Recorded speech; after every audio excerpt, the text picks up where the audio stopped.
7. Malalaking pagbabago sa SSS. Direktang sinasabing, start na ang implementasyon ngayong Nobyembre 6, 2025. At kung ikaw ay pensioner o aktibong miyembro, makinig ka dahil malaki ang posibleng epekto nito sa iyong buwanang kita at access sa serbisyo. Ang video na ito ay maglalakad-sao sa bawat detalye ng 7 pagbabago. Ano ang ibig sabihin nito para sa iyong pensyon? Paano ito makakaapekto sa mga miyembro na may mababang kontribusyon? At ano ang mga agarang hakbang na dapat mong gawin para masigurong makikinabang ka? Sa loob ng ilang minuto, malalaman mo ang mga bagong proseso, mga benepisyo, at praktikal na payo para maiwasan ang karaniwang problema kapag may malalaking reforma sa sistema. Ngayong Nobyembre 6, 2022, inanunsyo ng SSS ang 7 malalaking pagbabago na may malaking potensyal na baguhin ang karanasan ng milyon-milyong Pilipinong miyembro at pensioners. Ito ay hindi simpleng tweak lang. May mga struktural at teknolohikal na reforma na idinisenyo para gawing mas mabilis, mas transparent at mas makatao ang paghahatid ng benepisyo. Karamihan sa mga hakbang ay nakatutok sa digital transformation mula sa automatic pension adjustments hanggang sa mas madaling paraan ng verification at distribution. Pero hindi lang teknolohiya ang tinitingnan ng SSS. Kasama sa plano ang targeted financial aid para sa mga mahihirap na miyembro, loyalty benefits para sa aktibong miyembro at malawakang access program para sa senior citizens na walang nakukuhang pensyon. Ang mensahe ay malinaw, mas inclusive, mas responsive, at mas mabilis. Una, pag-usapan natin ang Automatic Pension Adjustment System. Sa ilalim ng bagong mekanismo, magkakaroon ng regular na pag-a-adjust ng pension na nakalink sa opisyal na inflation indicator. Hindi na kinakailangan pang maghintay ng legislative approval or discretionary one-off increases. Ang meant-to-be automatic adjustment ay gagana bilang proteksyon laban sa real value erosion ng pensions. Para sa mga pensioners na umaasa lamang sa SSS, ang ganitong mekanismo ay maaaring magbigay ng mas predictable na purchasing power bawat taon. Isipin mo, hindi mo na kailangang mag-alala na biglang mawawalan ng halaga ang iyong buwanang pensyon dahil sa inflation spike, may automatic cushion na nakalaan. Gayunpaman, may mga technical details na kailangang tandaan.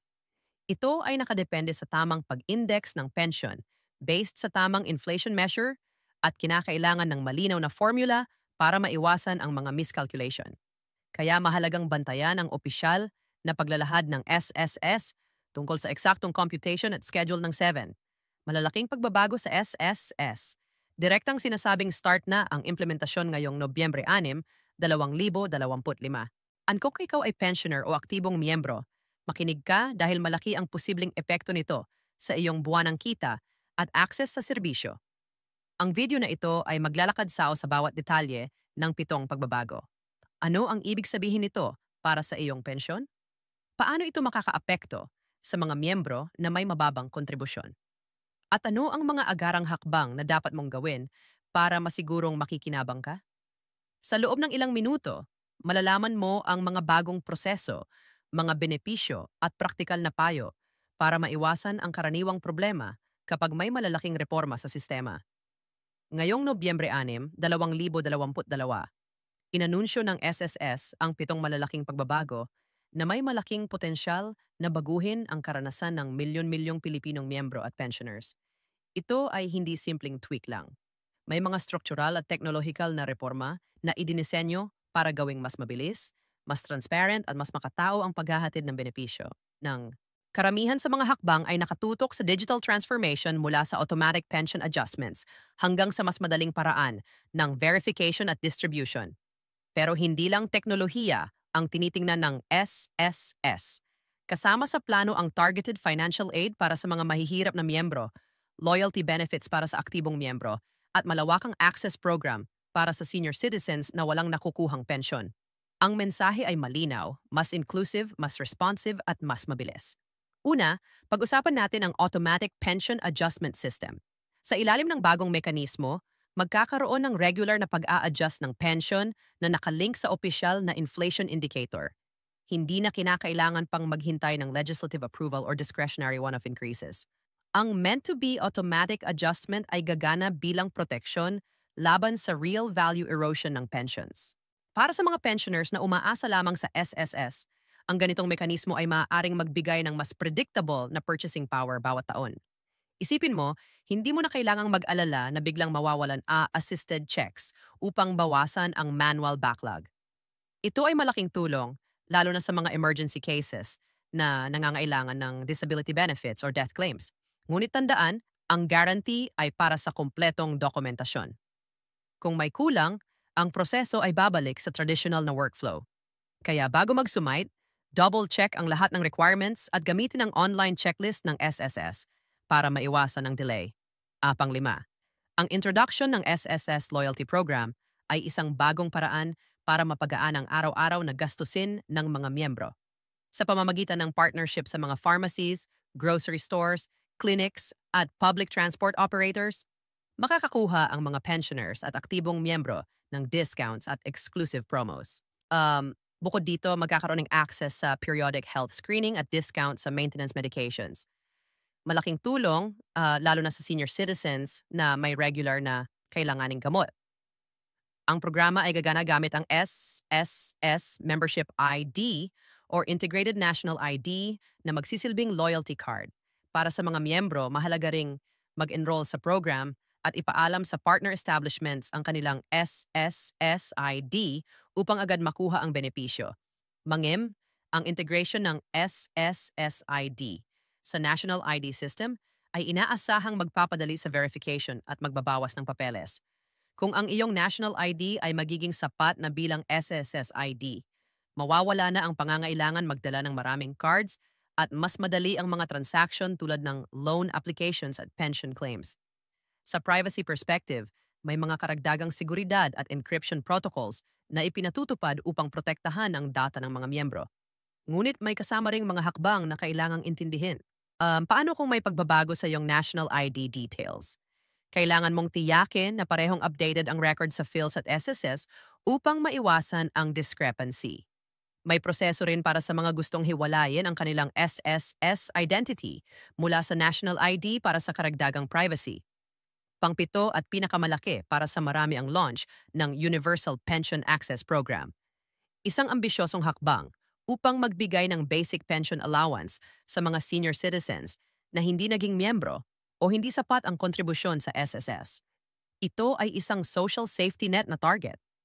Ang mga pinaka-vulnerable, ang mga walang pensyon mula sa gobyerno o pribadong sektor. Ang halaga at coverage ng allowance ay mag-iiba, depende sa income screening at residency. Ngunit ang layunin ay mabigyan ng minimum monthly support ang mga nakatatanda upang makatulong sa kanilang pang-araw-araw na pangangailangan.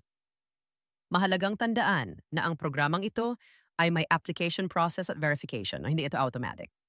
Kailangang mag-register sa lokal na barangay office o sa designated SSS help desk para ma-assess ang eligibility. Ngayon, pag-usapan natin ang timeline at practical na hakbang na dapat gawin ng bawat miyembro at pensioner. Una, i-update agad ang iyong SSS account at siguraduhing tama ang lahat ng personal data, pangalan, address, contact number at relasyon sa emergency contact. Ito ang unang hakbang upang hindi magkaproblema kapag ipinatutupad na ang digital verification at integration. Pangalawa, maghanda ng scanned copies o klarong larawan ng mga dokumento, valid ID, marriage certificate kung applicable, birth certificate, at iba pang supporting documents. Kung ikaw ay target ng expanded benefits, ihanda ang iyong proof of income or barangay certification. Pangatlo, mag-subscribe sa official SSS channels, website FB page, official hotline para sa real-time updates at official advisories. Iwasang kumuonsulta sa hindi opisyal na sources para hindi ma-mislead ng false announcements. Mahalaga rin na ipaalam natin ang mga posibleng risks at karaniwang problema na maaaring lumitaw sa ganitong malalaking pagbabago. Una, ang technical na issue sa rollout. Lahat ng bagong digital system ay maaaring makaranas ng initial bugs, server overloads, at authentication glitches. Dapat maging handa ang SSS na magbigay ng contingency channels gaya ng FaceF assistance at hotlines habang inaayos ang mga technical na problema. Pangalawa, ang posibilidad ng phishing at fraud attempts. Kapag may bagong digital enrollment, nagiging target ang mga scammers. Huwag magbigay ng OTP, passwords, or financial details sa hindi opisyal na channels. Ang SSS ay hindi humihingi ng password or full bank PIN via email o text. Kung may kahina-hinalang komunikasyon, i-verify agad sa opisyal na hotline. Pangatlo, ang mga operational delays sa unang buwan ng implementasyon dahil malaking system change ang pinapatupad. Asahan ang ilang delays at adjustments habang inaayos ang proseso. Parish para miyembrong may loans or nagpaplanong mag-avail ng SSS loans, may mga bagong considerations din.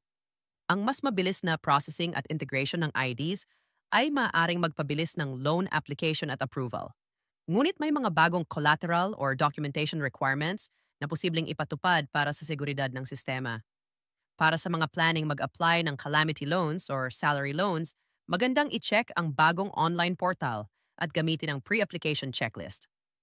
Isa pang tip, kung nagbabalak na magbayad ng back contributions or mag-top up para makakuha ng mas malaking pensyon sa hinaharap, i-review muna ang bagong computation rules dahil may mga pagbabago sa paraan ng pag-index ng contributions at pension formula. Hindi rin dapat kalimutan ang edukasyong pampubliko na sabay na inilunsad kasama ng mga reforma. May mga information caravans, online webinars at help desks na ipinasimula para turuan ang mga miyembro kung paano mag-register sa bagong system, paano mag-verify ng kanilang identity online at paano mag-claim ng bagong benefits. Kung ikaw ay may problema sa pag-navigate ng APAL, magtungo sa pinakamalapit na SSS branch or community center na nagsasagawa ng digital literacy sessions. Ito ay mahalaga lalo na sa mga probinsya kung saan limitado ang internet access at digital skills. May practical na listahan ang dapat gawin ngayong week para masigurong hindi ka maiiwan sa implementasyon. Una, mag-login at i-update ang SSS online account. Pangalawa, mag-download ng official SSS app at subukan ang basic functions. Pangatlo, mag-email o tumawag sa hotline para kumpirmahin kung kailangan mong magpa-face-to-face verification.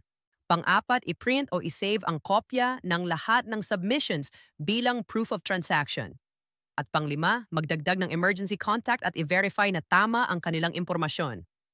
Ang simpleng pagsunod sa mga hakbang na ito ay makakatipid sa iyo ng oras at stress sa oras ng rollout. Marami ring mga kwento at testimonya ng mga pilot beneficiaries na nag-report ng immediate improvements, mas mabilis na release ng claims, walang pila sa branch, at madaling verification gamit ang app. Bagamat anekdotal pa lamang ang ilan sa mga ito, mahalagang tandaan na ang pag-shift sa digital ay kadalasang may immediate gains para sa mga may access at skills. Ang hamon ay kung paano mararating ang mga walang access. Dito papasok ang partnership sa LGUs at pension distribution caravans na magsisilbing safety valve upang maabot ang rural at malalayong lugar. Sa aspetong legal at fiskal, may mga inilaang pondo para sa reforma. Ang SSS umano ay naglaan ng pondo para sa pension adjustments at technology upgrades. Ang sustainability ng mga adjustment at Universal Access Program ay nakadepende sa maayos na financial modeling at actuarial assessments upang maiwasan ang future funding shortfalls. Ang transparency sa paglalagay ng pondo at public reporting ay critical. Kaya ang SSS ay nagpapromise na magbigay ng regular na financial status updates at audit para mapanatili ang tiwala ng publiko. Habang nagtatapos ang discussion na ito, isang mahalagang paalala. Ang mga reforma ay hindi instant magic. Kailangan ng panahon at pakikipagtulungan ng lahat ng mga miyembro ng SSS staff at ng lokal na pamahalaan para maging matagumpay ang implementasyon. Maging mapagmatsyag, magtanong sa opisyal na channels at iwasan ang panic kapag may nagaganap na pagbabago. Kung may concerns o anomalya sa inyong account, dokumentuhin agad at mag-follow up sa opisyal na channels. Kung nakatulong sa ang video na ito at gusto mong makakuha ng step-by-step guide sa paano mag-update ng SSS account, paano mag-enroll sa loyalty program, o paano mag-apply sa Universal Pension Access, i-like ang video at mag-subscribe para sa susunod na detailed walkthroughs. Pindutin din ang bell icon para makakuha ng notifications agad dahil ang mga reforma tulad nito ay nangangailangan ng mabilis na pag-aksyon para siguradong hindi ka maiiwan. Maraming salamat sa panonood at sana ang impormasyong ito ay nagbigay linaw at kapaki-pakinabang na gabay para sa iyo at sa iyong pamilya sa pagharap sa mga bagong pagbabago ng SSS ngayong Nobyembre 655.